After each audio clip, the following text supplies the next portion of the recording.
kita pernah mengadakan kelas bahasa Arab di sini hampir 4 tahun juga, tuan-tuan yang dirahmati Allah, sebelum ianya dipensionkan. Jadi tuan-tuan yang dirahmati Allah sekalian, hari ini saya rasa malu kata Terengganu ubah atau Kelantan ubah rasa nak mari. Sebab lama benar nak mari tuan-tuan yang dirahmati Allah, rasa malu nak jumpa dengan orang kampung Muhibah ini, kerana lama sangat tidak jumpa. Tuan-tuan yang dirahmati Allah, dulu saya tengok anak-anak kita yang ada buka tadi, saya ingat cam muka dia kecil-kecil saja. Sekarang dah tua, saya dia tak berubah. Alhamdulillah tuan-tuan yang dirahmati Allah, masih siaga dan muda macam Encik Abu kita.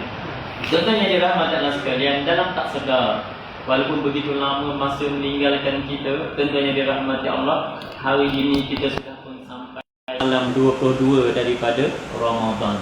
Tuan-tuan tahu kan hari ini malam 22? Kenapa tuan-tuan ingat 22 Ramadan? Pasal Ramadan lah.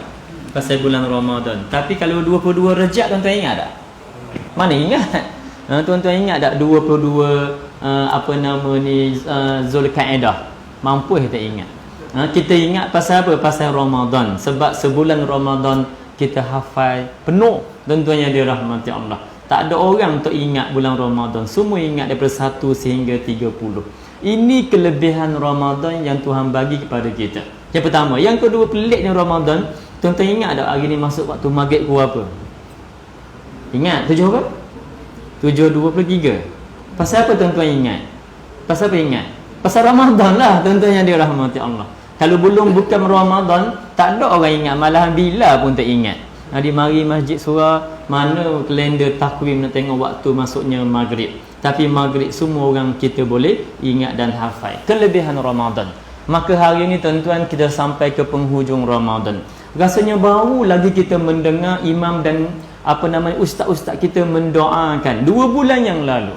Allahumma barik lana fi Rajab wa Sya'ban wa ballirna Ramadan. Baru lagi kita dengar doa itu.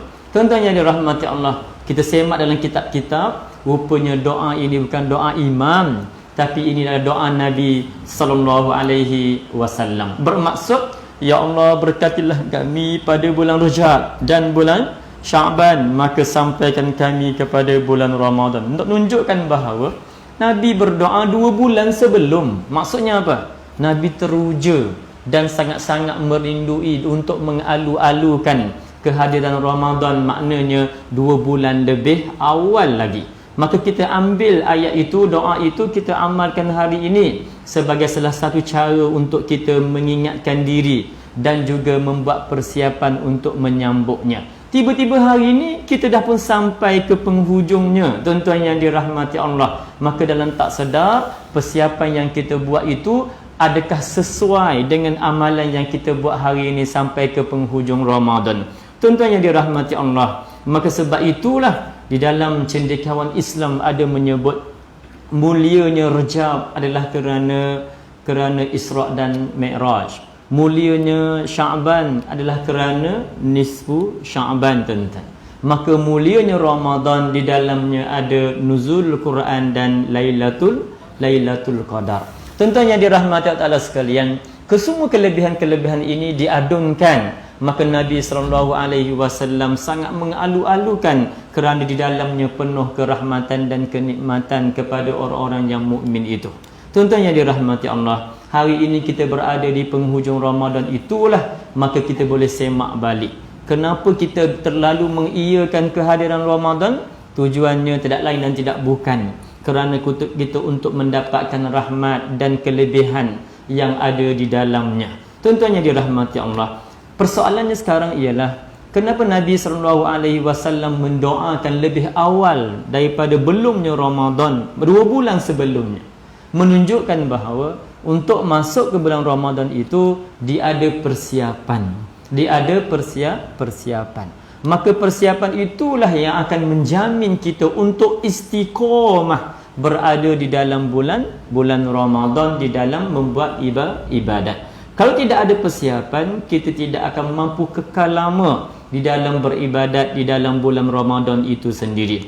Tuan-tuan yang dirahmati Allah sekalian, baiklah sekurang-kurangnya 2 bulan sebelumnya lagi kita diingatkan begitu.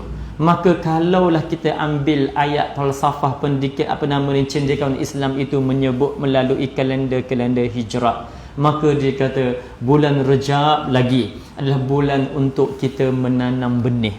Bulan Syaban adalah bulan untuk kita membaja, menyiram benih yang kita tanam sebelumnya. Maka bulan Ramadan adalah bulan untuk kita menuai hasil yang kita tanam dan kita siram baja itu. Tentunya dirahmati Allah. Maksudnya nak mendapatkan hasil tuaian yang baik itu ialah persiapan kita sebelumnya lagi. Maka hari ini kita relatekan dengan Ramadan yang ada pada kita hari ini. Nak dapatkan hasil, nak dapatkan ibadat yang baik, nak menjadikan ibadat kita istiqamah dalam Ramadan, ia bermula dengan persiapan yang lebih awal. Sebab itu orang macam ni tentunya dirahmati Allah, dia mampu kekal beribadat di dalam bulan Ramadan sehingga ke akhirnya. Namun orang yang tidak ada persiapan, yang tidak ada akal umbi, mereka tidak mampu mengutip hasil dengan sebegitu cepat, melainkan mesti ada persiapan awal. Orang macam ni, sebab tu tentunya dirahmati Allah, boleh dilihat di masjid dan di surau, mereka semakin hilang daripada pandangan kita.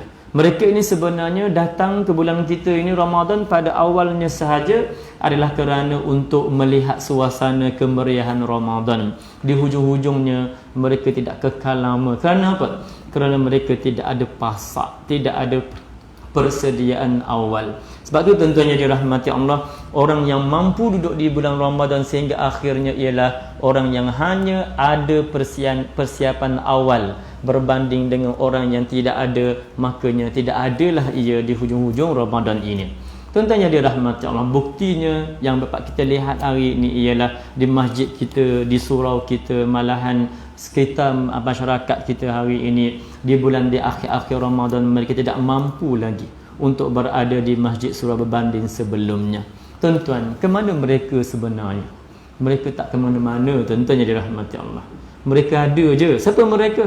Mereka itu ialah yang dimaksudkan yang pertama ialah orang yang jual kuih raya. Di hujung Ramadan mereka ke mana, tuan-tuan?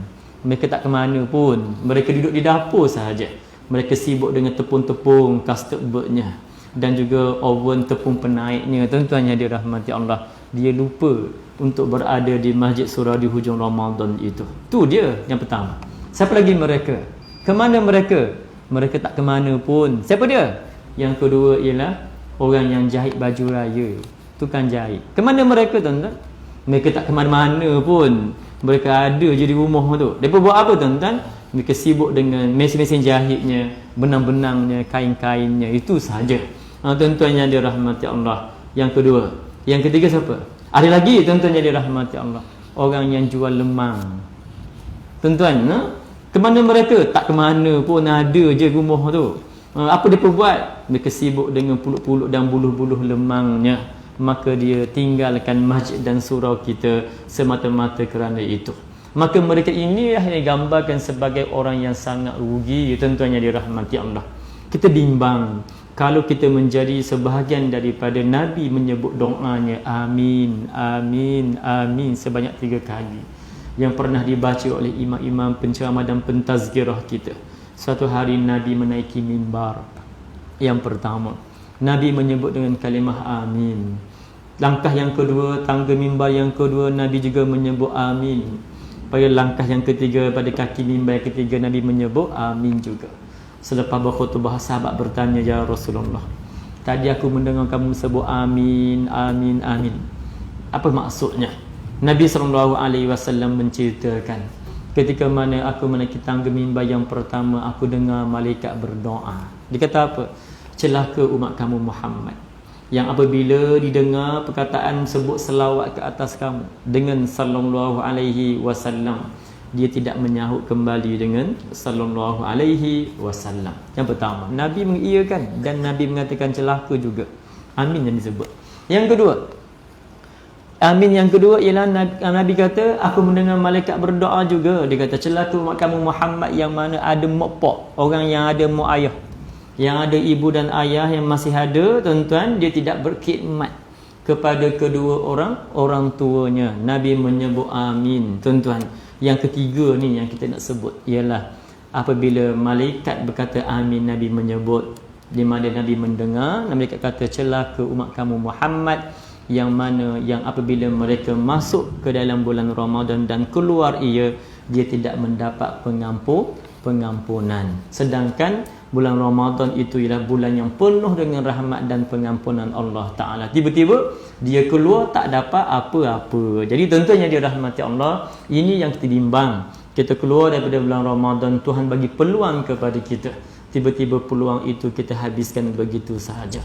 Nabi SAW pernah bersabda, Ramadan awaluhu rahmah wa awsatuhu maghfirah wa akhiruhu iskun minan nar. Ramadan awalnya adalah rahmat, pertengahannya adalah keampunan, dan akhir Ramadan itu ialah pembebasan daripada api neraka. Tentunya dirahmati Allah. Kita adunkan ketiga elemen itu, rahmat, keampunan dan juga pembebasan daripada api neraka. Kita semak satu persatu. Tentunya dirahmati Allah. Rahmat Allah Ta'ala ketika mana kejadian Adam alaihissalam, di sisi Allah Subhanahu wa Ta'ala tersimpan padanya 100 rahmat. Tuhan kirim Nabi Adam alaihissalam ke bumi, bersamanya satu rahmat sahaja. 99 rahmat lagi Tuhan simpan di sisinya. Untuk siapa tuan-tuan? Untuk kita lah. Sebagai apa? Sebagai syafaat di akhirat nanti insya-Allah. Dengan satu rahmat itulah hari ini kita berkongsi kasih sayang. Kita boleh makan, kita boleh tidur, kita boleh kahwin. Hatta orang bukan Islam pun mendapat rahmat itu juga. Mereka ada rezeki, malah lebih banyak daripada kita lagi.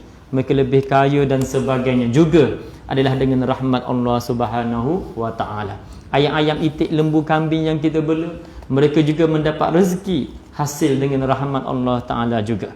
Begitu juga dengan tumbuh-tumbuhan yang melata hidup di muka bumi. Semuanya adalah dengan rahmat Allah Ta'ala. Tiba-tiba bila masuk Ramadan, Tuhan tambahkan lagi nikmat rahmat itu kepada kita. Sebab itulah di awal Ramadan tuan-tuan, dengan rahmat ini kita mampu duduk di masjid surah berbondong-bondong, berpimpin tangan, bawa anak bini kita mudah beribadat kepada Allah Ta'ala, sehingga penuh masjid kita, surau kita untuk beribadat walaupun dalam suasana PKP dan sebagainya. Tentunya dirahmati Allah. Kerana apa? Kerana rahmat itu kita mampu memperolehi, semua orang dapat tuan-tuan. Bila sampai pertengahan Ramadan, wa awsatuhu maghfirah, pertengahannya ada keampunan Tuhan. Kita baca dalam ayat Al-Quran, Tuhan menyebut wa yaghfiru liman yasha wa yu'azzibu man yasha. Aku ampunkan siapa yang aku nak dan aku boleh azab, seksa siapa yang aku nak. Rupanya pengampunan Allah ini tidak semua orang dapat, melainkan orang-orang yang mendambakan pengampunan dan taubat. Tentunya dirahmati Allah. Maknanya nilai pengampunan Allah Subhanahu wa Ta'ala itu terletak pada taubat kita juga. Sebab itu orang yang mendapat pengampunan Tuhan tidak seramai orang yang mendapat rahmat yang Tuhan bagi kepada semua. Maka sebab itulah orang-orang macam ni akan hilang ruyuk daripada tempat-tempat ibadat, kerana mereka ini bukan di kalangan orang yang terpilih itu. Sebab tu tidak heran tuan-tuan yang dirahmati Allah, di tengah-tengah lagi mereka sudah tersungkur di tengah jalan daripada jalan-jalan ibadat itu sendiri. Yang kedua, yang ketiga, Tuhan bagi peluang kepada kita. Iskun minan nar, bebas daripada api neraka. Ini adalah kemuncak. Kemuncak apa? Kemuncak ibadat kita di dunia. Kita semayang hari ini tuan-tuan, tujuannya apa? Tujuannya mesti nak mendapat kebebasan daripada api neraka. Tuhan bagi peluang itu kepada kita. Tentunya dirahmati. Tujuannya apa? Tujuannya supaya kita mendapat rahmat, akhirnya kita dapat pengampunan dan akhirnya kita pergi ke syurga. Tentunya dirahmati Allah Ta'ala sekalian. Itu tujuan kita. Sebab tu Tuhan datangkan kepada kita ada ganjaran, dan dalam masa yang sama ada ancaman. Ganjaran apa dia? Berupa syurga. Ancaman apa dia? Berupa neraka. Kedua-dua elemen ini penting bagi menjadikan kita orang yang mampu beribadat. Kalau Tuhan buat satu saja, kita tak buat ibadat tuan-tuan. Contoh, Tuhan kata, aku ancam kepada kamu neraka bagi orang yang tidak beribadat dan kamu tidak mendapat apa-apa. Orang tak semayang tuan-tuan. Ataupun Tuhan kata, Aku beri kamu ganjaran sahaja, tidak ada ancaman neraka. Tidak boleh lagi orang tak semayang, tentunya dirahmati Allah. Tiba-tiba hari ini Tuhan datang dua-dua. Ada keganjaran dan ada ancaman pun orang tak semayang lagi.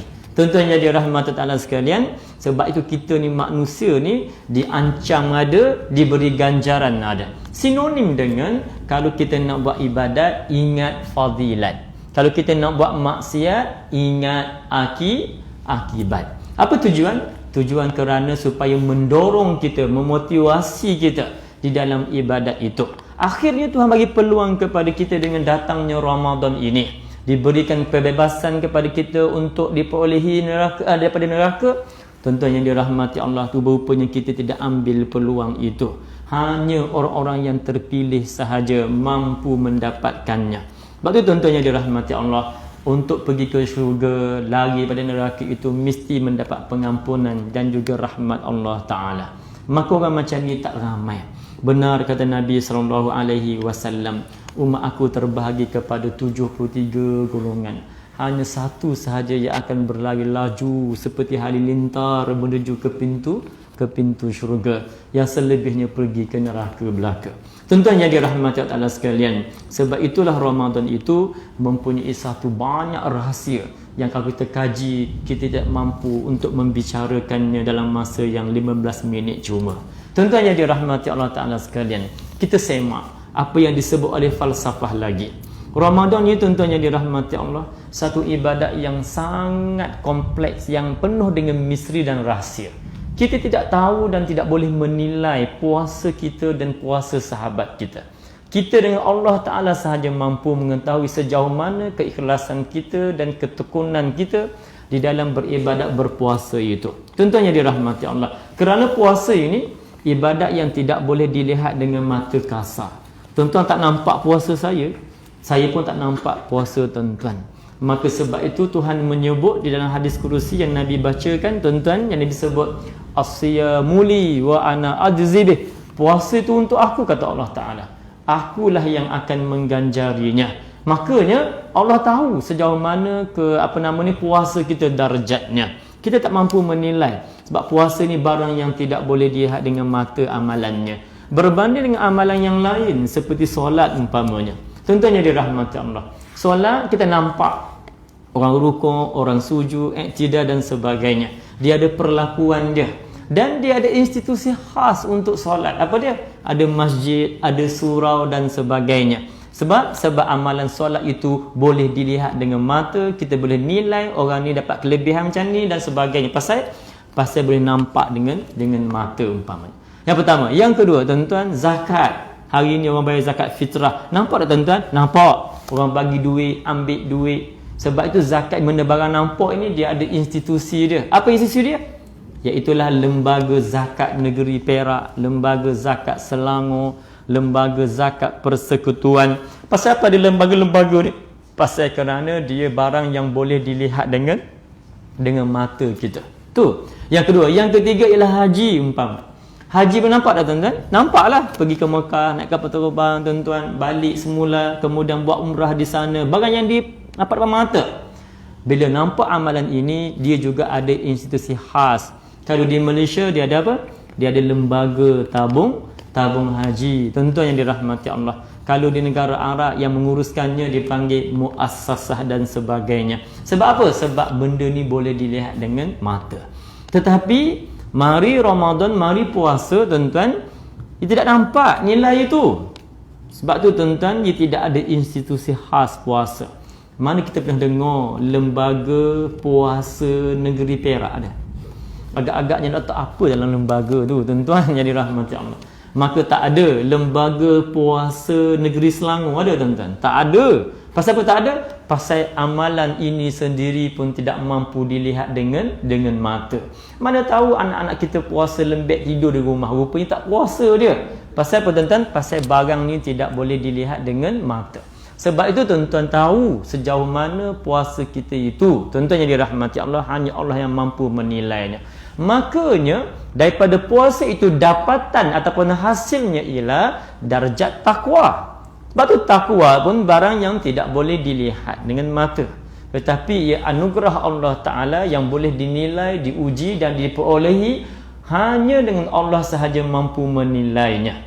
Sebab tu Tuhan menyebut ya ayyuhallazina amanu kutiba alaikumusiyam kama kutiba alal ladzina min qablikum la'allakum tattaqun. Hujung sekali tu syahid kita, fokus kita ialah mudah-mudahan kamu menjadi orang yang bertakwa. Orang bertakwa ni senang sebut sepanjang hari Jumaat, ada semua sebut kalimah takwa. Takwa tuan-tuan. Hatta dijadikan syarat sah di dalam khutbah Jumaat. Siapa yang tak sebut takwa itu maka tak sahlah khutbah itu. Tuan-tuan yang dirahmati Allah. Maka apa dia takwa? Maka takwa itu tuan-tuan kita nak faham dan kita memang faham. Saban Jumaat kita mendengar khatib kita baca kan? Ittaqullah, bertakwalah kamu kepada Allah. Kita pun bila dengar takwa tu kita pun angguk tuan-tuan, slow angguk. Maka kita begitulah. Selepas angguk itu kita tak angkat dah kepala sehingga bila qomat barulah angkat. Minggu depan datang lagi angguk lagi, begitulah. Masa Ramadan ni tuan-tuan saya jadi khatib merata. Saya tak pernah tengok lagi satu masjid yang bila kita naik mimbar orang akan tenganga tengok kita. Tak ada. Semuanya tenganga mulut kerana asyik dengan makna takwa tadi. Boleh kata 70% orang yang akan tunduk memahaminya, tuan-tuan. Ada yang terpelanting kerana terlalu faham. Orang Terengganu panggil tungginyo. Tahu tungginyo? Tungging, kerana khusyuk mendengar khutbah itu. Tuan-tuan, kita baca khutbah tengok tungging kita gelak. Pasal apa? Pasal terlalu khusyuknya dia. Minggu depan datang lagi, hangguk lagi. Begitulah tuan-tuan yang dirahmati Allah. Maka takwa kita tak faham makna sampai bila-bila. Maka takwa itu hari ini dipermudahkan oleh ulama-ulama kita untuk memahaminya. Diambil apa yang ditakrifkan oleh Sayyidina Ali karramallahu wajhah, lalu dijadikan hari ini pemahaman untuk kita faham dengan lebih mudah. Apa dia? At-taqwa hiya imtisalu awamirillah wajtinabu nawahihi sirran wa alaniyatan. Takwa ialah kamu buat apa yang disuruh, kamu tinggal apa yang dilarang. Itunya makna mudah takwa. Padahal lebih besar lagi. Nabi menyebut at-taqwa hahuna, at-taqwa hahuna, at-taqwa hahuna. Ni 3 kali Nabi letak di dada dia. Maksudnya takwa dalam ni tuan-tuan. Kita tidak boleh memahami makna takwa itu dengan mata kasar. Dalam perut pun Nabi sebut, kalau kita belah dada, belah jantung, tak ada takwa dalam tu. Yang ada darah saja. Tuan-tuan, maka takwa ini satu anugerah Allah Ta'ala beri kepada seseorang yang selayaknya mendapat hasil daripada amalan-amalan yang dilakukannya. Antaranya ialah puasa itu sendiri. Sebagaimana puasa tidak boleh dilihat, begitulah takwa itu ada dalam jiwa seseorang juga tidak mampu dilihat oleh mata kita. Melainkan Allah Subhanahu Wa Ta'ala yang menilai sejauh mana darjat puasa dan takwa kita yang kita perolehi. Tuan-tuan yang dirahmati Allah Ta'ala sekalian, sebab itulah puasa ini mempunyai makna yang sangat besar tersirat di dalamnya, supaya kita semakin lama kita kupas, semakin banyak rahsianya itu keluar. Sebab itu tuan-tuan yang dirahmati Allah, 30 malam kita membicarakan tentang puasa, 30 malam kita akan dapat ilmu yang pelbagai.